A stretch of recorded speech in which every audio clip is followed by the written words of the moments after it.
everybody, and welcome back to the Blossom Review. How are you? Today we're talking about TBS's Cinderella Closet, a 12-episode adaptation of Yanai Wakana's manga of the same name. This is a series for which I had no expectations whatsoever when it first came out, but it ended up becoming such a wonderful, such a pleasant surprise during this last summer season, television season in Japan. So quick warning, this review contains very mild spoilers, okay? So can we start? All right, everybody ready? Let's do it.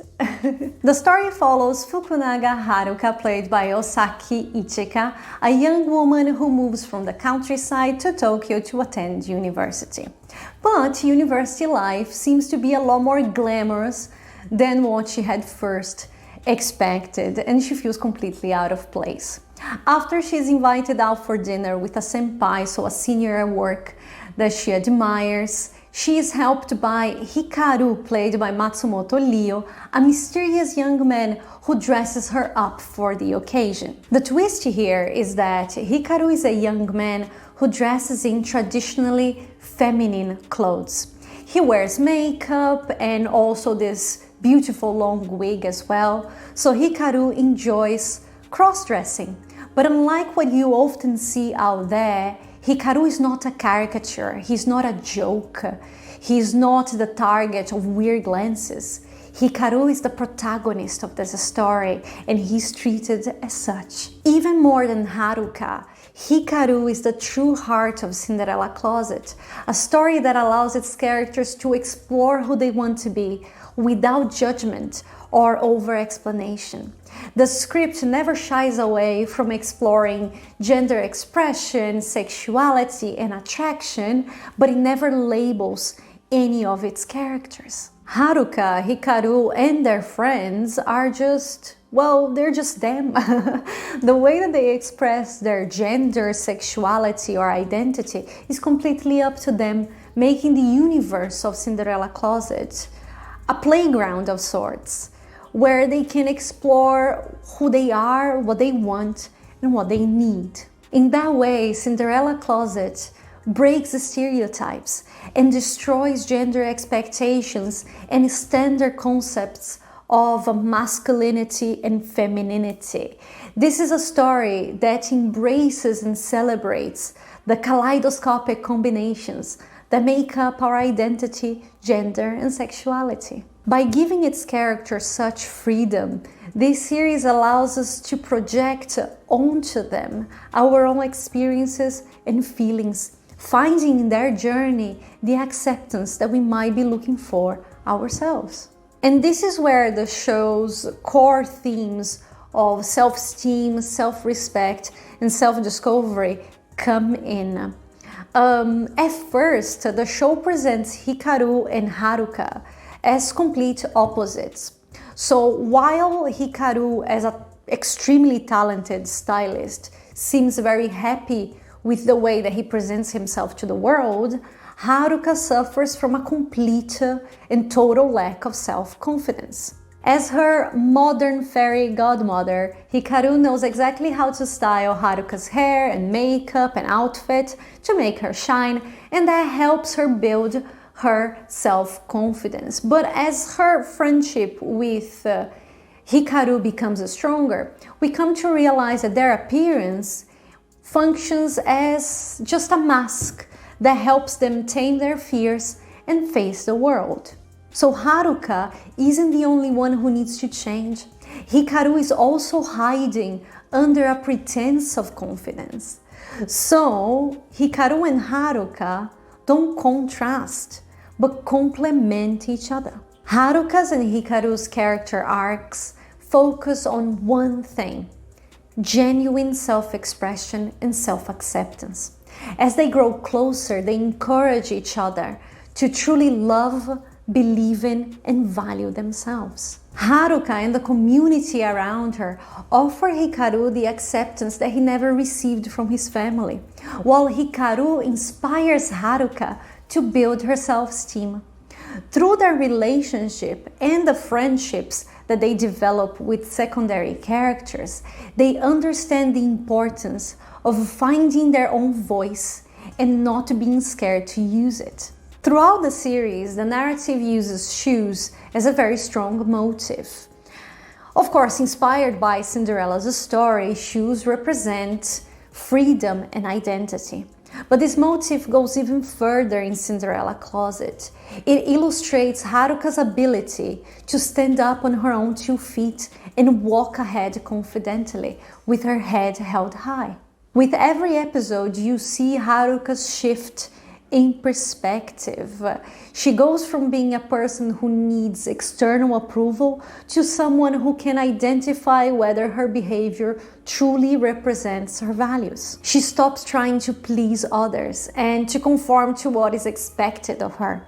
Haruka starts making a conscious effort to evaluate her actions, and by the end of the series, every single one of her choices reflects her beliefs, her identity, and her desires.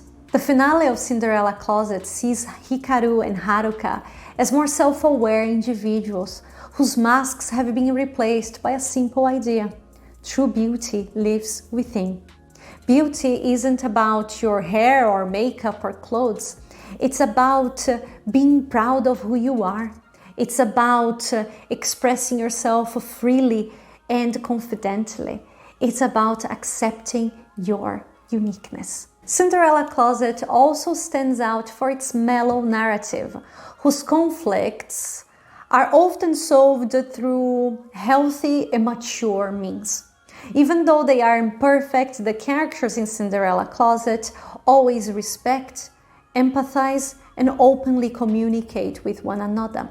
Conflicts are never dragged out, but instead they are almost instantly resolved without the melodrama and the misunderstandings and the toxic possessiveness that you often see in the genre. So it's quite funny because the show usually presents you with a very cliché situation, and then you expect that conflict to be dragged out, or you're gonna have a misunderstanding now or a fight. But instead, they just sit down and talk to each other like normal human beings.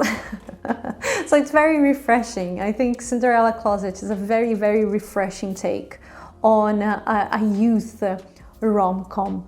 Through Haruka's romantic endeavors, the series also paints a surprisingly healthy picture of relationships. Characters are encouraged to love themselves first, to not rush from one relationship to another, and instead spend time on their own to figure out what they really want. Hikaru once again emerges as a breath of fresh air because he's often the one subverting old-fashioned beliefs and pointing out sexist attitudes. But all this praise does not mean that Cinderella Closet is absolutely flawless.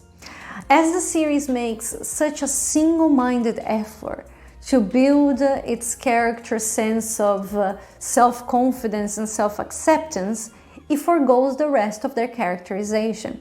So, for example, despite being of crucial importance to Hikaru's character, his relationship with his parents, his past with his family, receives very, very little attention. Meanwhile, Haruka's personal objectives go almost unnoticed.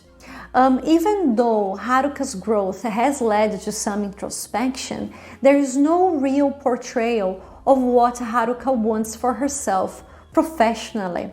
We never find out what she's studying or what career she would like to follow. Now, considering the overall scenario, we can believe, or better yet, we are led to believe that the decisions that Haruka makes professionally in the last episode reflect who she is. But there is no proper setup, there is no evidence in the show's previous 11 episodes that Haruka would willingly opt for that path herself. The impression that we get instead is that she just wants to be with Hikaru. She just wants to help and support him. So professionally, it's almost like Haruka takes a step back in order to let Hikaru take the front stage, let's say. Now, it's also important to mention that events can be sloppily connected at times. So one thing happens and then another thing happens and then another thing happens. Or, for example, you notice that in the last 2 episodes, Hikaru stops cross-dressing as often, and you're like, why? Is it because of his job? Is it because he's changing his style? Because you see that he's still wearing makeup, he's still wearing clothes that are not traditionally masculine. So it's not like he becomes a different person, but okay, but why isn't he cross-dressing as often? Of course, you have a time jump as well, so what happened? So events can be sloppily connected at times and performances can be quite exaggerated, but I think we can excuse these 2 things, seeing that Cinderella Closet is an adaptation. So first, adapting 8 volumes of a manga into 4 hours of television is a huge challenge. Making it all connect seamlessly is almost impossible. And second, the characters in the manga, especially Haruka, they are very expressive. Very, very expressive. So it just seems that the actors were directed to follow the original as closely as possible. So I think we can excuse these 2 things there. When I said that Hikaru is the heart of the series, that also goes for the performances. Matsumoto Leo is simply extraordinary, offering such a nuanced, such a charismatic delivery to Hikaru. His eyes say so much, and he can at the same time be very loud and very subtle. I think Osaki Ichika does her very best, and she definitely found the right chemistry with her co-star, but I think there is no doubt that Matsumoto Leo absolutely outshines everyone else in this cast. I think even if you turn to me and you say, Karen, I didn't like Cinderella Closet, you have to agree with me because Matsumoto Leo really was amazing. I think he did so very well in this role, really, and it's amazing to watch him. He's great. He's absolutely great in this show. So the final question is, should you watch Cinderella Closet? Considering that Cinderella Closet emerges from a country still tied to traditional customs and very strict gender expectations, there is much to be admired about Hikaru and Haruka's journey. Its flaws become insignificant in the face of the fact that this story dares to be different. It dares to go against centuries of conservative attitudes, to welcome diversity and freedom of gender expression. Sincere, respectful, and humane in its messages. This is an adorable and entertaining romance that cleverly repurposes the clichés of its genre. Beyond its sweetness and simplicity, Cinderella Closet reminds us that being yourself can be a revolutionary act. Cinderella Closet is available on Netflix. Quick reminder that this review is also available on the Blossom Review, and this week on the Blossom Review we also reviewed TBS's The 19th Magical Chart, which you can also watch on Netflix. And over on Substack, this week we reviewed TVN's Bon Appetit Your Majesty, which came to a close last weekend. So I'll leave all the links in the description if you guys want to give them a read, and let me know what you think, of course. Guys, thank you so very much for being here. I hope you like this video and you subscribe so I can see you here every week for a new review. Take very good care of yourself, and I'll see you very, very soon. Thank you. Big kiss.